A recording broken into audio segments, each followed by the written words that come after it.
नमस्कार दोस्तों। जय हिंद, वंदे मातरम। आप सभी का एक बार फिर से बहुत बहुत स्वागत है आपके अपने YouTube चैनल एग्जाम ट्रिकी में। दोस्तों, आज हम लोग चर्चा करने वाले हैं आपके यूपी ट्रिपल एससी के जो महत्वपूर्ण क्वेश्चंस हैं उनकी। और यहाँ पर हम लोग 150 MCQs को देखने वाले हैं। तो बिना समय गवाए हुए देख लेते हैं। आपको वीडियो अच्छी लगे, क्वेश्चंस अच्छे लगे तो कमेंट सेक्शन में जरूर बताइएगा और दिल से एक लाइक करके जरूर जाइएगा।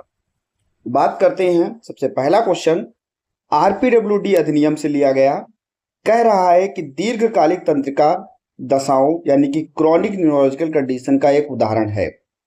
देखिए भैया, सिकल सेल जो होता है वो आपका रक्त विकार होता है, हीमोफीलिया जो होता है वो भी आपका रक्त विकार होता है, ऑटिज्म जो होता है वो आपका न्यूरोलॉजिकल होता है। यहाँ पर आपका मल्टीपल स्क्लेरोसिस जो होगा ये आपका क्रॉनिक न्यूरोलॉजिकल कंडीशन के अंतर्गत आता है। ठीक है। नेक्स्ट है, रक्त विकृति के अंतर्गत आने वाला कौन सा आनुवांशिक स्थिति है? शरीर में हीमोग्लोबिन की कमी हो जाती है और लाल रक्त कोशिकाएं नष्ट हो जाती है। भाई ऐसा बताना है जिसमें शरीर में हीमोग्लोबिन की कमी हो और भैया लाल रक्त कोशिकाएं जो है वो नष्ट होने लगती हो, तो ये होता है आपका थैलेसीमिया। ठीक है भैया। नेक्स्ट है आपका क्वेश्चन नंबर 3, बच्चे में दोहरे अपवाद यानी कि 2E आप ऐसे कह सकते हो, ट्वाइस एक्सेप्शनल की प्रारंभिक पहचान क्या होती है? देखो भाई, बच्चा प्रतिभावान होता है, साथ ही साथ उसमें कोई अक्षमता भी होती है। तो देख सकते हैं प्रतिभावान को नजरअंदाज करके नहीं भैया, उसकी दिव्यांगता को छुपाकर नहीं भैया, उसकी विशिष्ट क्षमताओं को निखारना और साथ ही उसकी अक्षमताओं की उचित सहायता करना। तो कह सकते हैं भैया सी ऑप्शन आपका सही हो जाएगा। नेक्स्ट है क्वेश्चन नंबर 4, क्रॉस डिसेबिलिटी हस्तक्षेप का मुख्य उद्देश्य क्या है? क्रॉस डिसेबिलिटी हस्तक्षेप का मुख्य उद्देश्य क्या है? विभिन्न प्रकार की दिव्यांगताओं और विकासात्मक देरी वाले बच्चों को एक ही छत के नीचे व्यापक रूप से सेवाएं प्रदान करना। ठीक है। नेक्स्ट है भैया, एनईपी 2020 के अनुसार दिव्यांग बच्चों के लिए प्रारंभिक बाल्यावस्था देखभाल और शिक्षा ईसी के तहत किस प्रकार के दृष्टिकोण पर बल दिया गया है? बताइए भैया। कठोर शब्द ही निगेटिव है, काट दो। अलगाव शब्द आपका निगेटिव है, हटा दो। केवल शब्द आपका निगेटिव है, हटा दो। पांचवे का क्वेश्चन, लचीला, बहुस्तरीय, खेल आधारित और समावेशी ढांचा। सी ऑप्शन आपका सही हो जाएगा। क्वेश्चन नंबर 6, प्रारंभिक हस्तक्षेप अस्पताल आधारित मॉडल मुख्य रूप से किन बच्चों के लिए सबसे अधिक प्रभावी और आवश्यक होता है? जो केवल एकेडमिक की बात करता है? नहीं भैया, जो अत्यधिक चिकित्सा जोखिम वाले नवजात शिशु या गंभीर शारीरिक विकृति वाले होते हैं, इनकी बात करता है। आपका बी ऑप्शन सही हो जाएगा। क्वेश्चन नंबर 7, घर से स्कूल तक संक्रमण transition from home to school के संदर्भ में प्रारंभिक हस्तक्षेप सेवाओं की मुख्य भूमिका क्या है? बताइए भैया। बच्चे को सीधा या सीधे बिना किसी तैयार के सीधे पहले कक्षा में भेज देना? नहीं भैया। मान लो बच्चा तैयार ही नहीं है, आप उसको दूसरी कक्षा में भेज रहे हैं ना, बच्चे को स्कूल जाने से रोकना ना भैया। रोकोगे क्यों? बच्चे के सामाजिक कौशल विकास, सामाजिक अनुकूलन, स्कूल के वातावरण के बीच एक सहज मार्ग तैयार करना। सी ऑप्शन आपका सही हो जाएगा। नेक्स्ट है, दिव्यांगता क्षेत्र में काम करने वाले पेशेवरों के लिए नैतिक ढांचे का महत्व क्या है? भैया दिव्यांगता के क्षेत्र में नैतिक ढांचे का महत्व है उनकी गरिमा, गोपनीयता, अधिकार, इसको बनाए रखना। ठीक है। नेक्स्ट है आपका आईडीए, बात करता है 1999 की। ठीक है। आईडीए, इंटरनेशनल डिसेबिलिटी एलियंस, दिव्यांगता पुनर्वास सेवाओं में अंतरराष्ट्रीय दिव्यांगता गठबंधन की भूमिका क्या है? जल्दी से बताइए भैया। यह है वैश्विक स्तर पर यूएनसीआरपीडी के प्रभावी क्रियान्वयन को बढ़ावा देता है। और दिव्यांगता या दिव्यांग व्यक्तियों के संगठनों की आवाज को बुलंद करता है। बी ऑप्शन आपका सही हो जाएगा। क्वेश्चन नंबर 10 और 11 आपकी स्क्रीन पर, बहुत सरल, मैं क्वेश्चन करा भी चुका हूं। यूएनसीआरपीडी का पूर्ण रूप जो बता दिया वो अपने आप एक चॉकलेट लेके खा लेगा। A option, United nation convention on the rights of person with disabilities. ठीक है। क्वेश्चन नंबर 11, दिव्यांगता क्षेत्र का वह कौन सा राष्ट्रीय संस्थान जो बौद्धिक दिव्यांगता वाले व्यक्तियों के सशक्तिकरण के लिए काम करता है और कहां है? सिकंदराबाद में है। जल्दी से बताइए भैया, जल्दी से बताइए। सिकंदराबाद में है। देखो भाई, अगर कह दे NIEPVD तो कह देना सर देहरादून में है। अगर कह दे अली यावर जंग तो कह देना सर मुंबई में है। अगर कह दे NIEPID तो क्या कहोगे? सर सिकंदराबाद में है। तो C for Secunderabad is the right answer. Question number 12 और 13, 12 ही आ पाएगा, 12 करते पहले। 6 मिनट में 12 क्वेश्चंस को किया हूं। 150 क्वेश्चंस करने, 150 बेहतरीन क्वेश्चंस को यहां पर हम लोग कर रहे हैं। तो वीडियो को अंत तक देखिएगा और सभी मित्रों तक वीडियो को शेयर जरूर कर दीजिएगा। चैनल पर पहली बार थे, सब्सक्राइब नहीं किया है तो सब्सक्राइब करने के बाद में बेल आइकन में ऑल का ऑप्शन प्रेस कर लीजिएगा। क्वेश्चन नंबर 12, दिव्यांगता समावेशी सेवाओं और विकास कार्यक्रमों में सूचना और संचार प्रौद्योगिकी की क्या भूमिका है? बताइए भैया। यह सहायक तकनीकों के माध्यम से शिक्षा, रोजगार, सूचना के तहत पहुंच को सुगम बनाता है। बी ऑप्शन आपका सही हो जाएगा। क्वेश्चन नंबर 13, SDGs सतत विकास लक्ष्यों में से कौन सा लक्ष्य विशेष रूप से सभी के लिए समावेशी, न्याय संगत, पूर्ण गुणवत्ता शिक्षा और जीवन पर्यंत सीखने के अवसर को बढ़ावा देता है? क्वेश्चन नंबर 13 आपकी स्क्रीन पर है। SDG 4 देता है भैया। सी ऑप्शन सही हो जाएगा। नेक्स्ट है आपका क्वेश्चन नंबर 14 अभी आप सभी लोग सुन करके आए हैं, पढ़ करके आए हैं। अभी बताया गया कि देहरादून में ये संस्थान national institute for the empowerment of person with visual disability, visual disability का मतलब ही होता है दृष्टि दिव्यांगता। ठीक है। क्वेश्चन नंबर 15 आपकी स्क्रीन पर और 16 आपकी स्क्रीन पर। बताते हुए चलिए, RPWD अधिनियम 2016 के अनुसार यदि कोई व्यक्ति हीमोफीलिया से पीड़ित है तो उसकी चिकित्सा की स्थिति क्या होगी? क्वेश्चन नंबर 15, भाई हीमोफीलिया से पीड़ित है तो रक्त में रक्त का थक्का नहीं जमेगा, रक्त का थक्का नहीं जमेगा, यानी कि रक्त जब कभी उसको चोट लग जाएगी तो अत्यधिक रक्तस्राव होगा। तो B for Bombay is the right answer. Question number 16, प्रारंभिक हस्तक्षेप का संयोजन मॉडल क्या है? क्वेश्चन नंबर 16, यह ग्रह आधारित और केंद्र आधारित दोनों मॉडलों की खूबियों को मिलाकर बच्चे की आवश्यकता अनुसार सेवाएं देता है।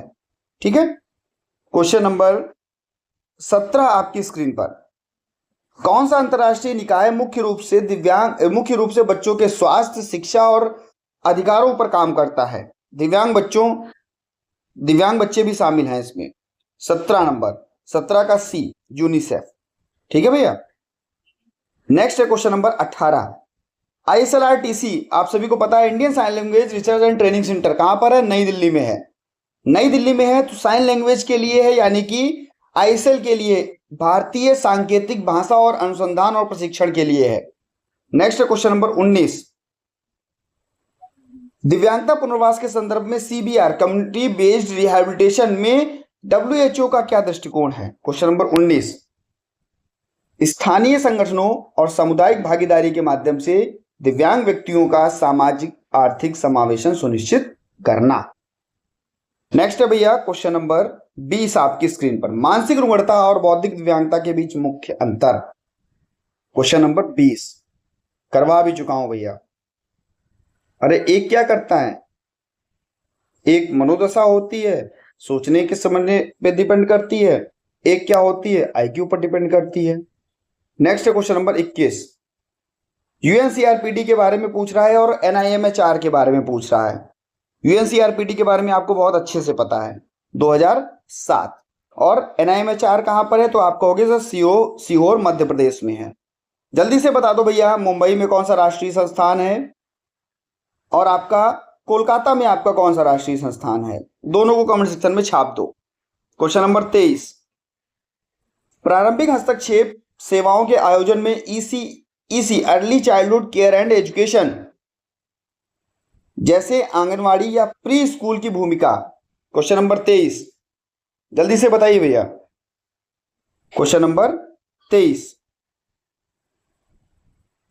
जल्दी से बताइए, जल्दी से बताइए।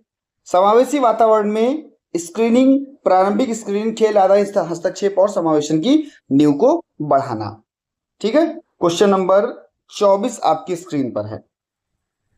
सिकल सेल एनीमिया सबको पता है कि रक्त विकार से संबंधित है, रक्त विकार से संबंधित है। लाल रक्त कोशिकाएं हंसिया चंद्राकार की हो जाती हैं। ठीक है, ऑक्सीजन के प्रवाह को बाधित करती हैं ये। ठीक है, क्वेश्चन नंबर 25, कटक उड़ीसा में SVNIRTAR Swami Vivekananda national institute for the rehabilitation training and research, बताइए भैया किसके लिए है? पुनर्वास के लिए है। और वहां पर क्या बनेगा? पुनर्वास में आपका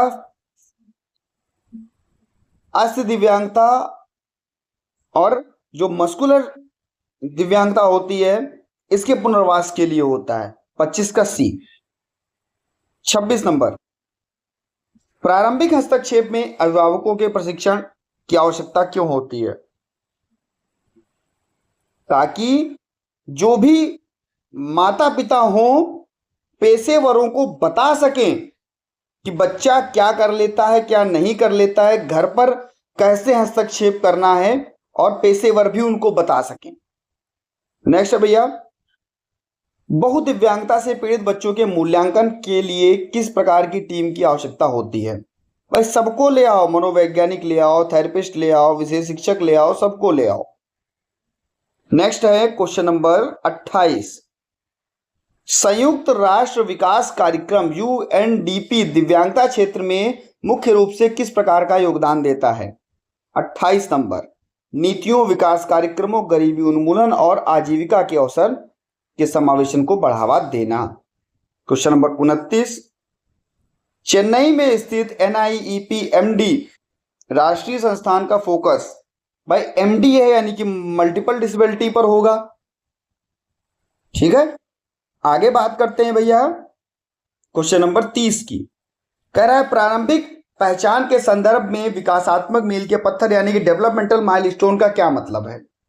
भाई अगर डेवलपमेंटल माइलस्टोन पीछे है बच्चे का, जो भी कौशल, जिस आयु में बच्चा जो कौशल सीखता है, अगर वहां पर दिक्कत है तो डेवलपमेंटल माइलस्टोन बच्चे का पीछे हो गया।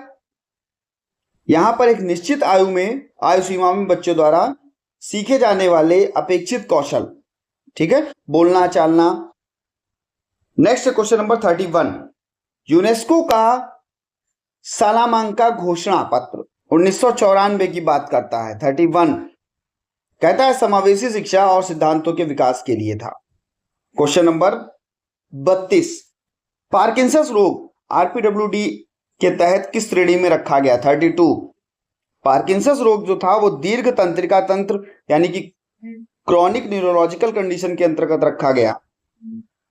क्वेश्चन नंबर 33, प्रारंभिक हस्तक्षेप सेवाओं के तहत केंद्र आधारित मॉडल का लाभ क्या है? 33, केंद्र आधारित मॉडल का लाभ क्या है? केंद्र पर जाएगा बच्चा, उसको विशेष उपकरण मिलेंगे, सामग्रियां मिलेंगी, थेरेपी मिलेंगे, सीधा निगरानी की जा सकेगी। सी ऑप्शन को सही कर देंगे।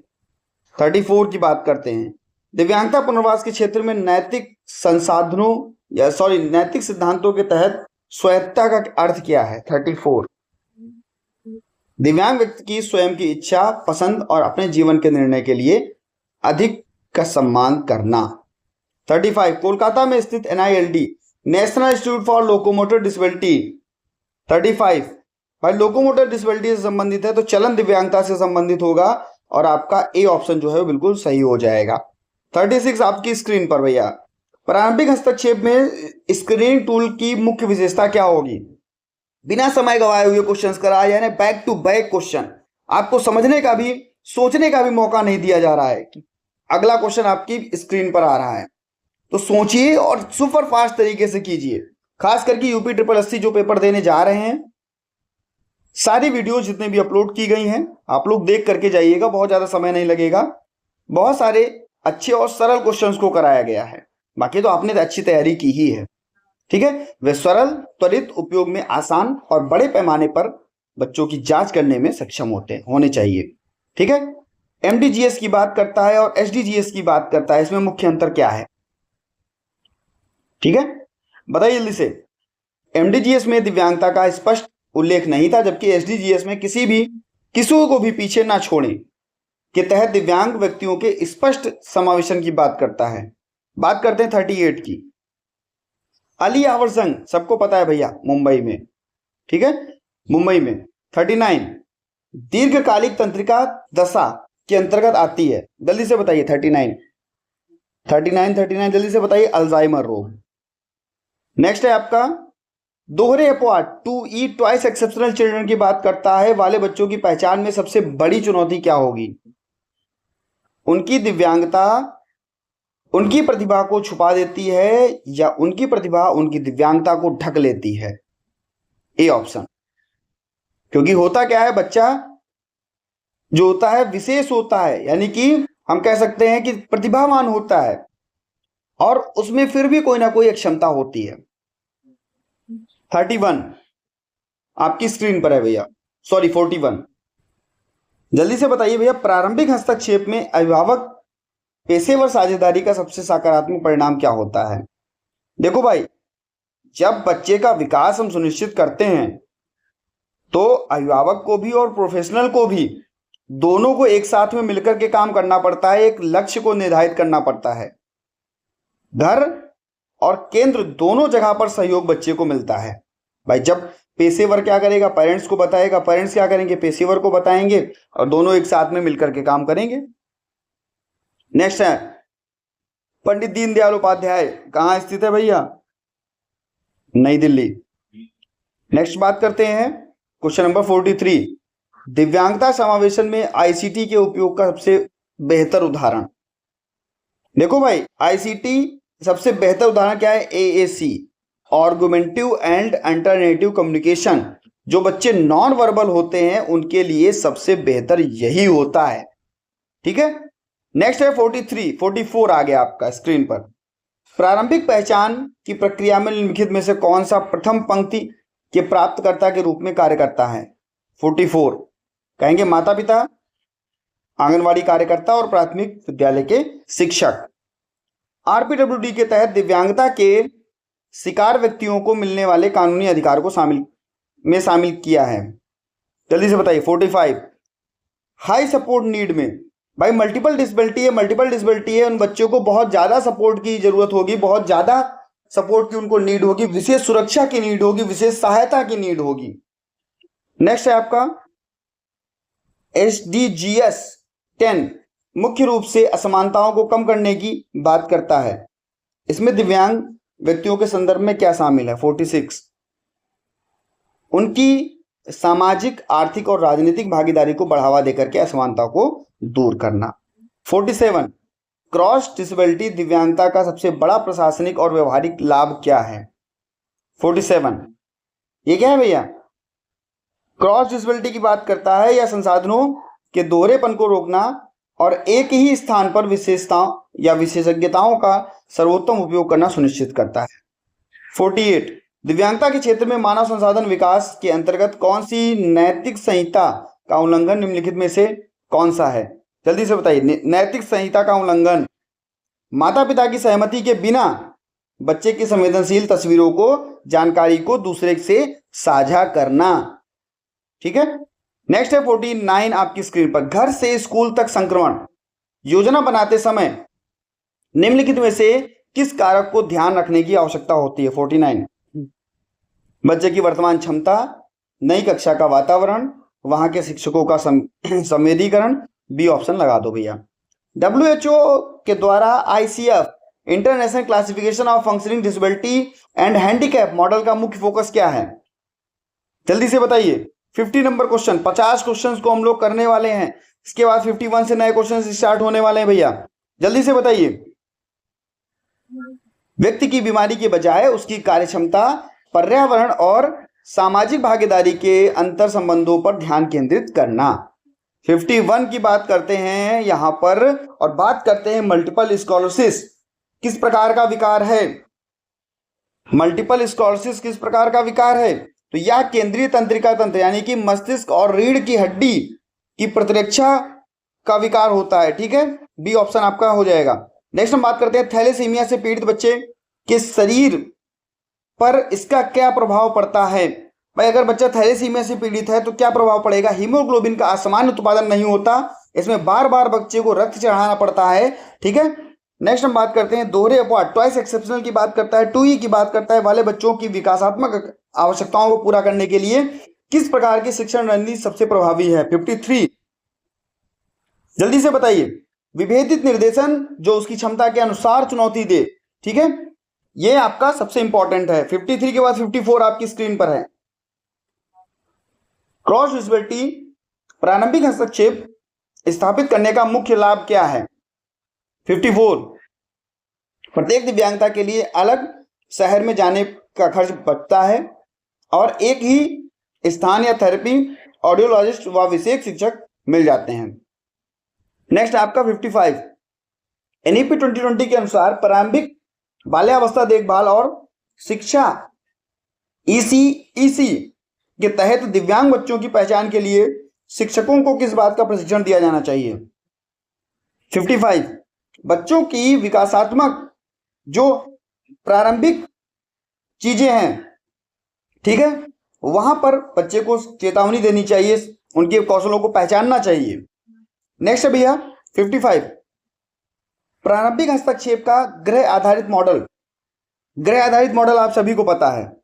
56 देखो भाई, ग्रह आधारित मॉडल होता है 0 से 3 वर्ष तक की नवजात शिशुओं के लिए होता है होम बेस्ड मॉडल। उसके बाद में जब बच्चा विद्यालय जाता है, होम बेस्ड मॉडल, जब बच्चा घर पर होता है तो बच्चे के लिए IFSP बनाया जाता है, IFSP बनाया जाता है। और जब बच्चा स्कूल जाने लगता है, तो उसके लिए IEP तैयार किया जाता है। घर से स्कूल तक के संक्रमण ट्रांजिशन की बात करता है, को सफल बनाने के लिए निम्नलिखित में से कौन सी गतिविधि उपयोगी होती है? 57 देखो भाई, स्कूल के वातावरण का पूर्ण दौरा करना, नए शिक्षक के साथ में बच्चे को पहचान करवाना या पहचान बढ़ाना। 58 दिव्यांगता पुनर्वास सेवाओं में गोपनीयता के नैतिक सिद्धांत का अर्थ क्या है? 58 ये क्या है भैया? बच्चे के मूल्यांकन और बीमारी की रिपोर्ट को उसकी अनुमति या माता पिता की सहमति के बिना किसी भी बाहरी व्यक्ति से साझा ना करना। भाई अगर साझा कर दोगे तो गड़बड़ है भैया, गोपनीयता नहीं बनी रहेगी। माता पिता के बिना किसी भी व्यक्ति से बाहरी चीजों को ना साझा करो। IDA से बात होती है, IDA की बात करता है 59, कहता है इसका मुख्यालय कहाँ स्थित है? तो कहोगे न्यूयॉर्क और जिनेवा दोनों जगहों पर है। ठीक है, नेक्स्ट आपका 60 नंबर क्वेश्चन है, UNCRPD के अनुच्छेद 7 का मुख्य ध्यान किस पर केंद्रित है? UNCRPD के जो अनुच्छेद 7 है उसका ध्यान किस पर केंद्रित है? तो बच्चों के अधिकारों की सुरक्षा पर। ठीक है, बी ऑप्शन आपका सही हो जाएगा। 61 आपकी स्क्रीन पर है भैया। 61 NIEPID का पूर्ण रूप क्या? National institute for the empowerment of person with intellectual disability, आपका ए ऑप्शन सही हो जाएगा। दृष्टिबाधित व्यक्तियों के लिए सूचना और संचार प्रौद्योगिकी के अंतर्गत स्क्रीन रीडर जैसे इसका कार्य क्या होता है? 62 इसका कार्य होता है यह कंप्यूटर स्क्रीन पर दिखने वाले टेक्स्ट को आवाज में बदल देता है। नेक्स्ट है आपका 63 सतत विकास लक्ष्य SDG 8 के तहत दिव्यांग व्यक्तियों को किस प्रकार के अवसरों की वकालत की जाती है? 63 ये करता है पूर्ण और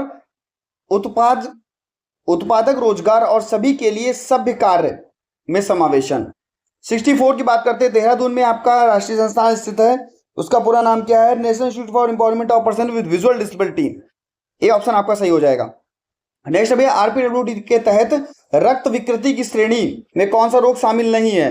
देखो भाई ये भी है, ये भी है, ये भी है, लेकिन ये जो है अल्जाइमर रोग जो है वो आपका क्रॉनिक न्यूरोलॉजिकल कंडीशन के अंतर्गत आता है।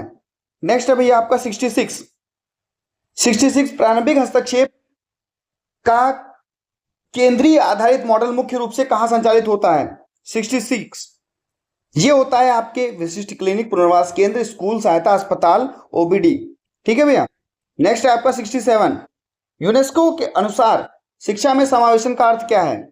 67 सभी बच्चों के लिए विविध आवश्यकताओं को पूरा करो और सामान्य शिक्षा प्रणाली में उनको सबको लाओ और सीखने का उनको अवसर दो।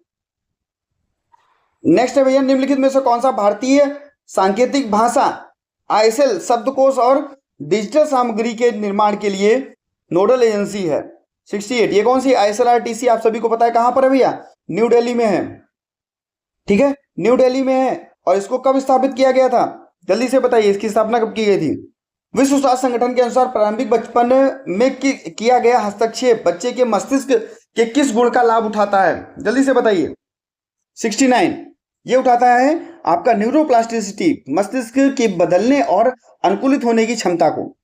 नेक्स्ट है आपका क्वेश्चन नंबर 70 नंबर आपकी स्क्रीन पर है। और अभी भैया 150 क्वेश्चन आप सभी को कंप्लीट करने हैं, तो वीडियो को सभी मित्रों तक जरूर शेयर कर दीजिएगा। चैनल पर पहली बार थे, चैनल को तुरंत सब्सक्राइब करने के बाद में बेल आइकन में ऑल का ऑप्शन प्रेस कर लीजिएगा। भारत का नंबर 1 यूट्यूब चैनल 87,000 का परिवार आपका स्वागत करता है। बात करते हैं 70 नंबर क्वेश्चन की। मानसिक रुग्णता से पीड़ित व्यक्तियों के पुनर्वास के लिए समाज की क्या भूमिका होनी चाहिए? जल्दी से बताइए भाई, समाज क्या करता है? भेदभाव करता है, भेदभाव ना करो। व्यवसायिक और सामाजिक गतिविधियों में उनको शामिल करो, बी ऑप्शन को सही करो। नेक्स्ट है भैया आपका यूएनसीआरपीडी कन्वेंशन की बात करता है। अब देखिए यहां पर जो है राष्ट्रीय स्तर पर जो है प्रभावी हुआ कब से? 71 ये कब से प्रभावी हुआ? तो ये आपका प्रभावी हुआ 3 मई 2008 से। कब से? 3 मई 2008 से प्रभावी हुआ। नेक्स्ट बात करते हैं सीहोर में मध्य प्रदेश में एनआईएमएचआर है, ये किसके लिए है?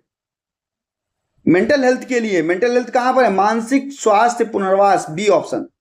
नेक्स्ट है आपका प्रारंभिक हस्तक्षेप सेवाओं के आयोजन में समुदाय की क्या योगदान हो सकता है? 73 भाई समुदाय का क्या योगदान होगा? समुदाय बाधा को दूर करे, वातावरण को अच्छा बनाए, बच्चे के लिए संवेदनशीलता को कम करे, ये ऑप्शन को लगा दो। नेक्स्ट है सिकल सेल एनीमिया से ग्रसित व्यक्ति के शरीर में निम्नलिखित में से कौन सी समस्या सबसे आम होती है? भाई रक्त प्रवाह में दिक्कत आती है, बिल्कुल सही है। सिकल सेल है तो रक्त प्रवाह में दिक्कत आएगी। 74 बी ऑप्शन आपका सही हो जाएगा। नेक्स्ट आपका कटक उड़ीसा SVNIRTAR स्वामी विवेकानंद, जल्दी से बताइए। National institute rehabilitation training and research, A option आपका सही हो जाएगा। नेक्स्ट है आपका प्रारंभिक हस्तक्षेप में अभिभावक सहायता समूहों का क्या महत्व है? जल्दी से बताइए भैया। भैया जो अभिभावक सहायता समूह होते हैं अपने अनुभव को साझा करते हैं, सूचनाओं का आदान प्रदान करते हैं, एक दूसरे को सहारा देते हैं, भावनात्मक सहारा देते हैं, बी ऑप्शन आपका सही हो जाएगा। नेक्स्ट है बच्चे की स्क्रीनिंग की बात करते हैं। बच्चे की स्क्रीनिंग के लिए भारत सरकार के स्वास्थ्य मंत्रालय द्वारा राष्ट्रीय बाल स्वास्थ्य कार्यक्रम के तहत कौन सा मुख्य घटक है? जन्मदोष, बीमारियां, कमियां, विकासात्मक देरी, बी ऑप्शन। नेक्स्ट है आपका संयुक्त राष्ट्र बाल कोष के अनुसार दिव्यांग बच्चों को समाज की मुख्य धारा में लाने के लिए सबसे बड़ी बाधा क्या है? 78 सामाजिक दृष्टिकोण, नकारात्मक व्यवहार, भौतिक वातावरण में मौजूद बाधाएं। नेक्स्ट है आपका 79 अरे भैया बहुत सरल क्वेश्चन आपसे पूछ लिया गया। NIEP-MD की स्थापना सभी को पता होगी। 79 छाप दो भैया, 2005 जल्दी से छाप दो, कमेंट सेक्शन में तुरंत छाप दो। विकासात्मक मूल्यांकन की प्रक्रिया में उपयोग होने वाले मानकीकृत उपकरण का अर्थ? जल्दी से बताइए। ऐसे प्रशिक्षण जिनके प्रशासन, स्कोरिंग और व्याख्या के नियम निश्चित और वैज्ञानिक रूप से प्रमाणित होते हैं। 81 सालामांका फ्रेमवर्क 1994 के अनुसार समावेशी स्कूलों को अपनी शिक्षण पद्धति को किसके अनुकूल बनाना चाहिए? 81 बच्चों की व्यक्तिगत आवश्यकताओं और उनकी सीखने की गति के अनुसार। 82 पार्किंसंस रोग का मुख्य शारीरिक लक्षण क्या है? 82 जल्दी से बताइए। शरीर के अंगों विशेषकर हाथों में कंपन, जकड़न, चलने की गति का धीमा होना।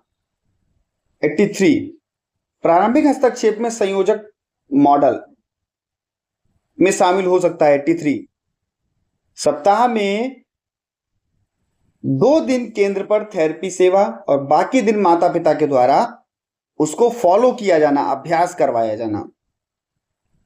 84 दिव्यांगता पुनर्वास में काम करने वाले पेशेवरों के लिए गैर दुर्भावना के नैतिक सिद्धांत का अर्थ क्या है? बच्चे को किसी प्रकार की हानि, चोट ना पहुंचाई जाए, ठीक है, किसी प्रकार से हार्म ना किया जाए बच्चे को। NILD का पूरा नाम national institute for locomotor disability, कहां पर है भैया? ए ऑप्शन है। नेक्स्ट है नवजात शिशुओं में श्रवण अक्षमता की प्रारंभिक पहचान के लिए निम्नलिखित में से किस स्क्रीनिंग टेस्ट का उपयोग किया जाता है? ये किया जाता है आपके स्नेल चार्ट का उपयोग। इसके लिए किया जाता है ना, आप देखो भैया, ये नहीं किया जाता है। किसका? स्नेल चार्ट का उपयोग तो भैया दृष्टिबाधित या दृष्टि दिव्यांगता के लिए किया जाता है भाई, जिसकी आंखें कमजोर होती हैं उसको स्नेल चार्ट का उपयोग किया जाता है। OAE का उपयोग किया जाता है, OAE का उपयोग किया जाता है। और ID के लिए IQ टेस्ट का उपयोग किया जाता है भैया, IQ टेस्ट बच्चे का किया जाता है। 86 बी ऑप्शन आपका सही। 87 सतत विकास लक्ष्यों का वैश्विक एजेंडा ट्रांसफॉर्मिंग आवर वर्ल्ड किस वर्ष तक पूरा करने का लक्ष्य रखा गया है? बताइए भैया जल्दी से। 2030 तक। मुंबई में स्थित अली यावर जंग किसके लिए है? अब नाम से स्पष्ट है, speech and hearing disability. Next है आपका 89 निम्नलिखित में से कौन सी स्थिति दीर्घकालिक तंत्रिका दशा है जो याददाश्त, सोचने की क्षमता और व्यवहार को गंभीर रूप से प्रभावित करती है? 89 ये कौन सा है आपका? मनोभ्रंश या आप कह सकते हैं डिमेंशिया। 90 दोहरे अपवाद वाले बच्चे की पहचान के लिए किस प्रकार के दृष्टिकोण की आवश्यकता होती है? ऐसे बच्चों के लिए बहुआयामी दृष्टिकोण लगाया जाता है। अवलोकन, रचनात्मक कार्य, पोर्टफोलियो, वैज्ञानिक परीक्षण, ये सभी शामिल होते हैं। 91 प्रारंभिक हस्तक्षेप सेवाओं के सुचारू संचालन में ECEC कार्यकर्ताओं की भूमिका क्या होगी? बच्चों के विकास की निगरानी कर सकती है और जोखिम वाले बच्चों को विशेषज्ञों के पास रेफर कर सकती है। 92 पंडित दीनदयाल उपाध्याय आपका नई दिल्ली में है, आप सभी को पता है। 92 इसका मुख्य काम क्या है? जल्दी से बताइए। शारीरिक चलन दिव्यांगता और सहायक उपकरणों का विकास। 93 की बात करते हैं। दिव्यांग बच्चों के लिए सूचना और संचार प्रौद्योगिकी का सबसे बड़ा समावेशी संबंध लाभ क्या है? 93 ये क्या करता है? यह उनकी शारीरिक या संवेदी सीमाओं को पार करके उन्हें सीखने की और बातचीत करने के लिए वैकल्पिक रास्ता देता है। 94 प्रारंभिक हस्तक्षेप की आवश्यकता को सिद्ध करने वाला सबसे महत्वपूर्ण जैविक तर्क कौन सा है? 94 ये भैया कौन सा है कि शुरुआती कह सकते हो कि शुरुआती वर्षों में बच्चे के मस्तिष्क की तीव्र विकास 90%। नेक्स्ट है आपका 95 जल्दी से बताइए भैया। RPWD के तहत उच्च सहायता की आवश्यकता का तात्पर्य गंभीर दिव्यांगता वाले जो बच्चे होंगे उनको दैनिक जीवन की गतिविधियां, निर्णय लेना, समाज में भागीदारी लेना, निरंतर सहायता करना आवश्यकता, आपका बी ऑप्शन सही हो जाएगा। नेक्स्ट है 96 सतत विकास लक्ष्य का संबंध सुरक्षित, लचीले और टिकाऊ शहरों से। इसमें दिव्यांग व्यक्तियों के लिए क्या अनिवार्य माना गया है? 96 सार्वजनिक परिवहन, सड़कों, पार्कों, इन सभी जगहों पर बच्चे के लिए सुलभ योजनाएं होना, हम कह सकते हैं एक्सेसिबिलिटी को बढ़ावा देना। 97 क्रॉस डिसेबिलिटी दृष्टिकोण के अंतर्गत मुख्य विचार पर आधारित है। 97 विभिन्न दिव्यांगताओं, आप कह सकते हैं कि विभिन्न दिव्यांगताओं वाले व्यक्ति में कई मूलभूत विकासात्मक और थेरेपी आवश्यकताएं। ठीक है। नेक्स्ट है आपका 98 आरसीआई की भूमिका क्या है? पुनर्वास पेशेवरों के व्यवसायिक विकास में आरसीआई की भूमिका क्या है? आरसीआई क्या करता है? इनका सबका पंजीकरण करता है, मानक निर्धारित करता है, नियम बनाता है, ये सभी काम करता है। घर से स्कूल तक संक्रमण की सफलता में सबसे महत्वपूर्ण हितधारक कौन है? कौन है? माता पिता, अभिभावक, वर्तमान थेरेपिस्ट, ये सभी हैं बच्चे के हितधारक, स्टेक होल्डर्स। 100 क्वेश्चन यहाँ पर हम लोग कंप्लीट करने वाले हैं। इसके बाद 101 पर पढ़ने वाले हैं अल्जाइमर रोग के साथ में।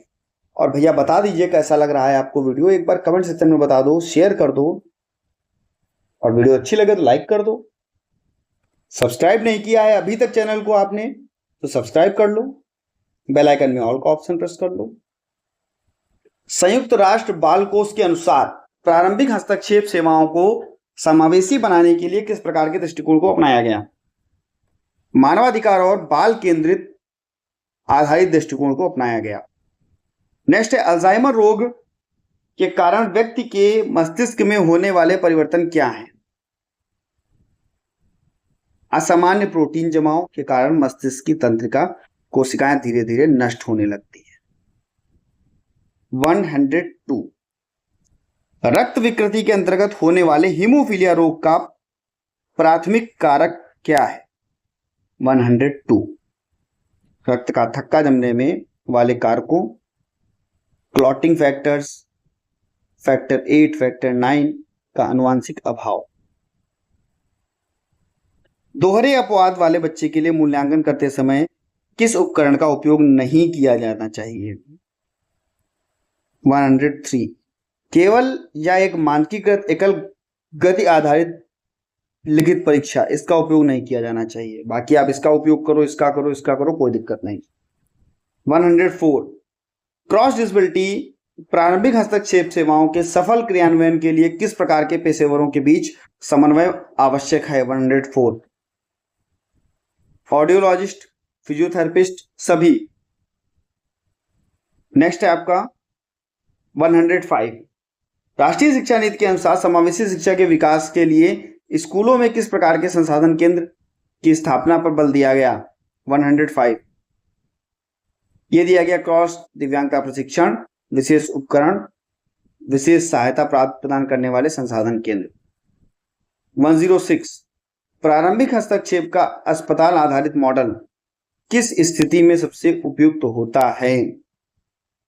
जब बच्चे को गहन चिकित्सा निगरानी, सर्जिकल सहायता या उच्च तकनीकी उपकरणों के लिए निरंतर आवश्यकता होती है तब।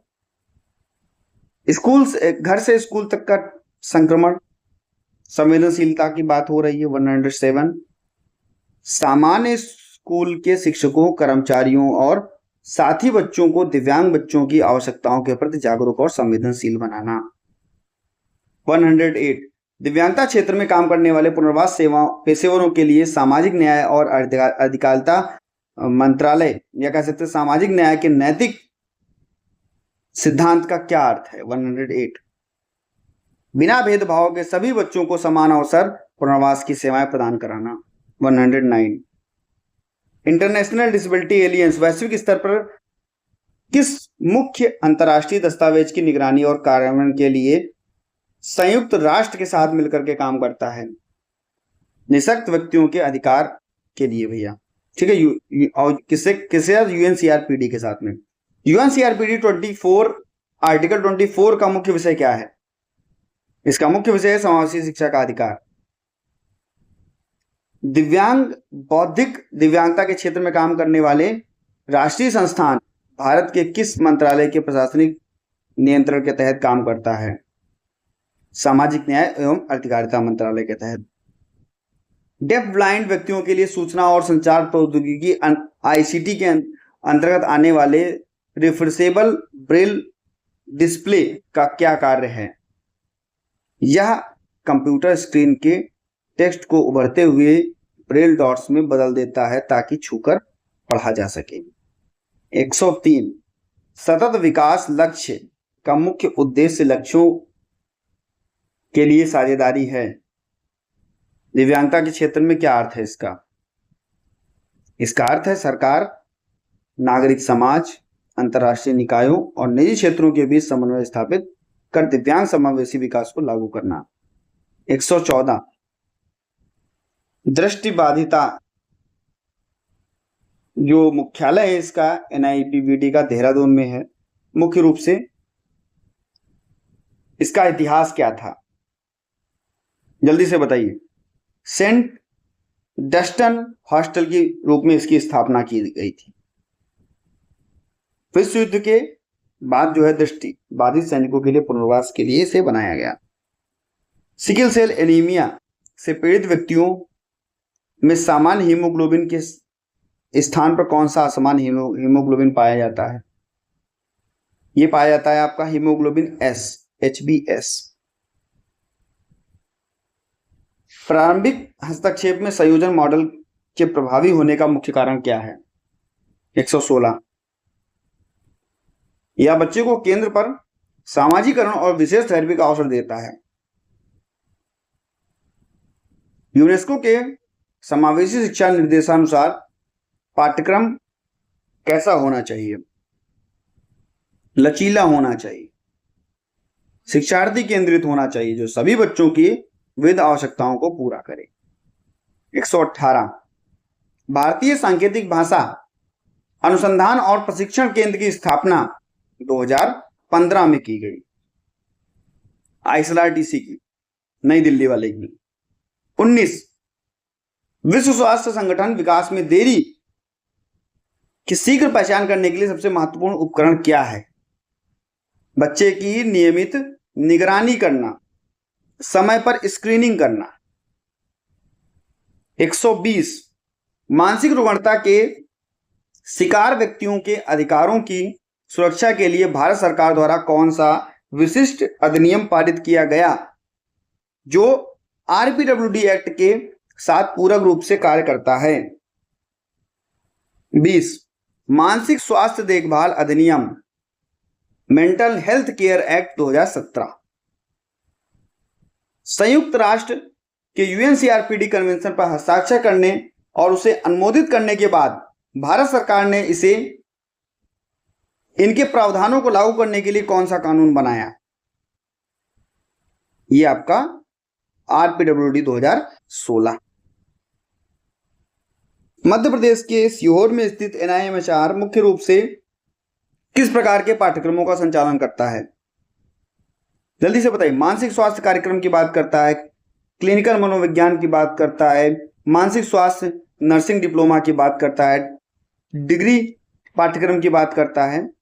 प्रारंभिक हस्तक्षेप सेवाओं के तहत ECEC में समावेशन को बढ़ावा देने के लिए भौतिक वातावरण में क्या सुधार आवश्यक है? रैंप, सुलभ शौचालय, टेक्टाइल्स, ये सारी चीजें। थैलेसीमिया के रोगों में बार बार रक्त चढ़ाने क्यों चढ़ाया जाता है भैया? जल्दी से बताइए। कारण शरीर में किस तत्व की अत्यधिक, मैंने पूरा पढ़ा ही नहीं। रोगियों में बार बार रक्त चढ़ाने के कारण शरीर में किस तत्व की अत्यधिक वृद्धि हो जाती है? भाई बार बार रक्त चढ़ाया जाएगा तो कोई ना कोई तो चीजें बढ़ेगी। आयरन जो होता है ओवरलोड हो जाता है, ज्यादा हो जाता है। कटक स्थित SVNIRTAR किस केंद्रीय सार्वजनिक क्षेत्र के सहयोग या स्वायत्त निकाय के रूप में दिव्यांगता क्षेत्र में काम करता है? सामाजिक न्याय और अधिकारिता मंत्रालय के तहत। बात करते हैं 126 की। प्रारंभिक हस्तक्षेप में ग्रह आधारित मॉडल का सबसे बड़ा मनोवैज्ञानिक लाभ माता पिता के दृष्टिकोण से क्या है? 126 ये क्या है? माता पिता घर पर ही अपने वास्तविक वातावरण में परिचित हो जाते हैं, बच्चा भी वहीं पर परिचित हो जाता है, तनाव मुक्त वातावरण बनता है, बच्चे को सीखने के कौशल मिलता है, आत्मविश्वास बच्चे का बढ़ता है। 127 बच्चे में ऑटिज्म स्पेक्ट्रम डिसऑर्डर की प्रारंभिक स्क्रीनिंग के लिए विश्व स्तर पर सबसे अधिक उपयोग किया जाने वाला टूल कौन सा है? 127 MCHAT। कौन सा है भैया? MCHAT, modified checklist for autism in toddlers. Next बात करते हैं 128 की। संयुक्त राष्ट्र बाल कोष के दिव्यांगता समावेशन एजेंडा के अनुसार प्रत्येक बच्चे को किस प्रकार का वातावरण मिलना चाहिए? अरे प्रत्येक बच्चे को ऐसा वातावरण मिले कि भैया बाधा मुक्त हो, समावेशी हो, सुरक्षा की बात की जाए। NIEP-MD, जल्दी से बताओ भैया, सभी के लिए MD। मल्टीपल डिसेबिलिटी की बात करता है भैया। 129 हो गया, 130 की बात करते हैं। प्रारंभिक बाल्यावस्था में विकासात्मक देरी को मापने के लिए भारत में व्यापक रूप से उपयोग किए जाने वाला स्केल कौन सा है? 130 डेवलपमेंटल डिले की बात करता है, इसको मापना है तो विकासात्मक स्क्रीनिंग टेस्ट। नेक्स्ट आपका 131, यूनेस्को के अनुसार सुलभ शिक्षण सामग्री प्रदान करने का मुख्य लाभ क्या है? भाई दृष्टिबाधित हो, श्रवण बाधित हो, अधिगम अक्षम हो, सभी के लिए, सभी के साथ में पाठ्यक्रम हो, समानता तक सुनिश्चित हो सके पहुंच। 132, मल्टीपल स्क्लेरोसिस रोग में शरीर की प्रतिरक्षा प्रणाली तंत्रिका तंतुओं के किस सुरक्षात्मक आवरण को नष्ट कर देती है? 132 बी मिथाइल शीथ। नेक्स्ट है आपका प्रारंभिक हस्तक्षेप के केंद्र आधारित मॉडल की एक मुख्य सीमा या चुनौती क्या हो सकती है? बिना समय गवाए हुए बैक टू बैक क्वेश्चंस। परिवहन की समस्या, दूरी और दैनिक रूप से केंद्र पर आने जाने में लगने वाला खर्च और समय। दिव्यांग पुनर्वास सेवाओं में परोपकारिता के नैतिक सिद्धांत का अर्थ क्या है? जल्दी से बताइए। पेशेवरों को हमेशा ऐसे निर्णय लेने चाहिए जो बच्चे के सर्वोत्तम हित में होने चाहिए, उनके विकास को अधिक बढ़ावा दे। 135, स्वामी विवेकानंद राष्ट्रीय पुनर्वास प्रशिक्षण और अनुसंधान संस्थान ओडिशा के किस जिले में है? तो आप सभी को पता है कटक में है। 136, नवजात शिशुओं के दृष्टिबाधिता की प्रारंभिक पहचान के लिए चिकित्सकों द्वारा कौन सा सरल टेस्ट किया जाना चाहिए? ये कौन सा होना चाहिए? रेड रिफ्लेक्टर टेस्ट, ठीक है, लाल परावर्तन जांच, रेड रिफ्लेक्स टेस्ट। नेक्स्ट आपका 137, सतत विकास लक्ष्य SDG 5 मुख्य रूप से लैंगिक समानता की बात करता है, बताइए भैया जल्दी से। 137 जल्दी से बताइए। दिव्यांग महिलाओं और लड़कियों के साथ में होने वाले जो भेदभाव है उनको रोकना, उनको सुरक्षा और अवसर प्रदान करना। नेक्स्ट है अली आवर्जन वाक थेरेपी का मुख्य उद्देश्य क्या है? जल्दी बताइए। बच्चों के संचार को बढ़ावा देना, भाई स्पीच बढ़ेगी, बच्चों का संचार बढ़ेगा, उच्चारण बढ़ेगा, भाषा बढ़ेगी। नेक्स्ट है पार्किंसंस रोग मुख्य रूप से मस्तिष्क के किस रासायनिक संदेश वाहक के उत्पादन में कमी कारण होता है? ये डोपामिन की कमी के कारण होता है। नेक्स्ट आपका दोहरे अपवाद टूई की बात करता है, ट्वाइस एक्सप्लेनेशन की बात करता है। बच्चों की शिक्षा के लिए संवर्धन रणनीतियों का क्या अर्थ है? 140, उनकी उच्च बौद्धिक क्षमता को संतुष्ट करने के लिए नियमित पाठ्यक्रम से परे गहन व्यवहारिक और उन्नत शिक्षण सामग्री प्रदान करना। नेक्स्ट है 141, प्रारंभिक हस्तक्षेप में बहुक्षेत्रीय समन्वय का अर्थ क्या है? 141, स्वास्थ्य विभाग, शिक्षा विभाग, महिला एवं बाल विकास विभाग और सामाजिक न्याय विभाग का एक साथ मिलकर के बच्चे के पुनर्वास के लिए काम करना। नेक्स्ट है आपका पंडित दीनदयाल उपाध्याय, आप सभी को पता है कहां है? नई दिल्ली में है। दिव्यांग व्यक्तियों के लिए सूचना और संचार प्रौद्योगिकी क्षेत्र में उपयोग होने वाले अल्ट्रासोनिक केन स्मार्ट छड़ी का क्या काम है?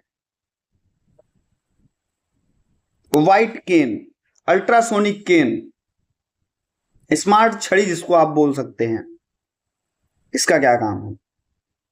जल्दी से बताइए भैया। 143 ए, दिव्यांग व्यक्तियों के रास्ते में आने वाली बाधाओं को पता लगाने के लिए कंपन या ध्वनि के माध्यम से सचेत करती है ये।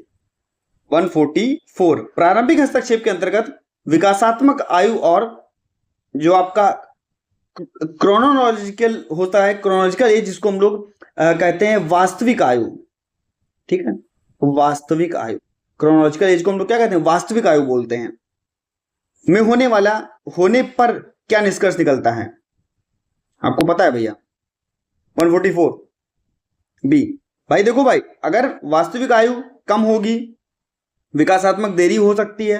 अब जानते हैं IQ बराबर क्या होता है, हम कहेंगे मेंटल एज बटे में क्रोनोलॉजिकल एज गुणे में 100।